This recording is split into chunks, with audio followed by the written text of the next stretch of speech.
Hi, hello, வணக்கம் and welcome to 70mm channel. So இன்னைக்கு இந்த வீடியோவில் பார்க்க போகிற நடிகையுடைய காசிப் ஒரு வீடியோ என்னன்னு பார்த்தீங்கன்னா, நடிகை அஞ்சு குரியன். ஸோ இவங்க வந்து ரொம்ப பிரபலமான ஒரு நடிகை அப்படின்னுலாம் கிடையாது. இன்ஸ்டாவில் ரொம்ப பிரபலம்.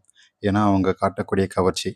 ஸோ 2 முன்னழகு மலைக்கு மேலே ஒரு சின்ன புள்ளி வச்ச மாதிரியான பளிச்சுன்னு தெரியக்கூடிய வகையில் இருக்கக்கூடிய மச்சம். ஸோ ஆனால் அது டாபிக் கிடையாது இப்போது. நேற்று போஸ்ட் பண்ண ஃபோட்டோ தான் பற்றி எரிஞ்சுக்கிட்டு இருக்குது இவங்களுடைய கவர்ச்சியை பற்றி. குறிப்பாக வந்து அவங்க போஸ்ட் பண்ண ஸ்லைட் 7. ஸோ இந்த ட்ரெஸ்ஸில் ஃபுல்லான ஒரு ஜிம் ஸ்வீட் இல்லைனா வந்து ஒரு ஸ்விம் ஸ்வீட் மாதிரி ஒன்று போட்டுக்கிட்டு தொடை அழகும் க்ளோஸ்அப்பான முன்னழகையும் வந்து எடுப்பான முன்னழகையும் வந்து காட்டிகிட்டு இருந்தாங்க. ஸோ அது மட்டும் இல்லாமல் இப்போ பார்க்கக்கூடிய இதுதான் எல்லாரோடைய மெயின் அட்ராக்ஷனாகவே மாறிடுச்சு. So lakes and lakes of views போனது இந்த ஒரு ஸ்லைடுக்காக மட்டும்தான். ஸோ ஜூம் பண்ணி பார்த்தவங்க ஏராளம். அதில் அந்த போஸ்ட் பண்ண கமெண்ட்ஸ்லேயே போய் பார்த்தீங்கன்னா, ஸ்லைட் 7 வந்து ஜூம் பண்ணி பார்த்து நான் ஃப்ரேம் போட்டு வச்சுக்க போகிறேன் அப்படின்ற அளவுக்கு அவங்களுடைய பின்னழகு வடிவத்தை அப்படியே உள்ளே எதுவுமே போடாமல் மேலே இருக்கக்கூடிய அந்த ஸ்விம் சூட்டில் பின்னழகை ஜூம் பண்ணி காட்டியிருக்கிறாங்க. அதுவும் அந்த சுருக்கம் தான் வந்து ஹைலைட்டான ஒரு விஷயம்.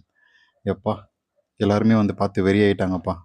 ஸோ அததான் பார்த்த உடனே நம்மளுடைய ஃபேன் சப்ஸ்கிரைபருக்காக அஞ்சு கொரியன் இந்த மாதிரியான ஒரு ஃபோட்டோ ஷூட் பண்ணியிருக்கிறாங்க அப்படின்றத காட்டுறதுக்காண்டி இந்த வீடியோ. ஸோ நடிகை அஞ்சு கொரியனுக்கு 32 வயசாகுது. 93 பார்ன் நடிகை.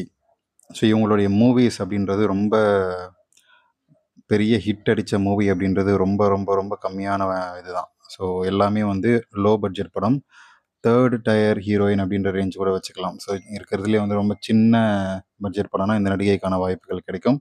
ஸோ அப்படி வந்துமே வந்து எந்த படமும் வந்து பெருசாக ஓடலை. ஸோ இதனால் கல்யாணம் ஆகிட்டு செட்டில் ஆகிட்டார். ஒரு பிஸ்னஸ் மேன், துபாயை சேர்ந்த ஒரு பிஸ்னஸ் மேனை கல்யாணம் பண்ணி செட்டில் ஆகிட்டார். கல்யாணம் ஆனதுக்கப்புறம் தான் அந்த முன்னழகை காட்டுறது, இருக்கிறதுலே ரொம்ப கவர்ச்சியான ட்ரெஸ் எல்லாம் வந்து கல்யாணத்துக்கு அப்புறம் தான் வந்து நடிகை போட ஆரம்பித்தாங்க. அது என்ன இதுன்னே தெரில, என்ன அல்காரிதம்னே தெரில. எப்போ பாரு எந்த நடிகையானாலுமே கல்யாணத்துக்கு அப்புறம் கம்ப்ளீட்டாக வந்து ஹோம்லியாக மாறிடுவாங்க. ஏன்னா இந்த நடிகை ஒரு சில நடிகைகளும் சேர்ந்து கல்யாணத்துக்கு அப்புறம் அதிகமான கவர்ச்சி வந்து காட்ட ஆரம்பிக்கிறாங்க.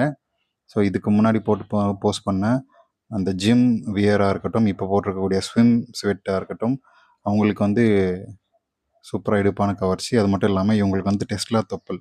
இதை வந்து ரொம்ப நாளுக்கு முன்னாடி தான் காட்டியிருக்கிறாங்க. இப்போ அடிக்கடி வந்து காட்ட ஆரம்பிப்பாங்க அப்படின்னு நினைக்கலாம். ஏன்னா முன்னழகு வந்து முக்கால்வாசி காட்ட ஆரம்பிச்சிட்டாங்க. கூடிய சீக்கிரம் மொத்தமாக வந்து காட்டுறதுக்கு வாய்ப்புகள் இருக்குது. மேபி ஹஸ்பண்டே உட்காந்து என்ஜாய் பண்ணுவார் போல் இந்த மாதிரி கவர்ச்சி ஷூட்டை. ஸோ அதனால் கூட இருக்கலாம். அன்றைக்கி அஞ்சு குரியனுடைய கவர்ச்சி, அந்த ஸ்லைட் 7 பின்னழகு கவர்ச்சியை பற்றி உங்களுடைய கமெண்ட்ஸை கமெண்ட் செக்ஷன் சொல்லுங்கள். வீடியோ பிடிச்சிருந்தால் லைக், ஷேர் அண்ட் சப்ஸ்கிரைப் பண்ணுங்கள்.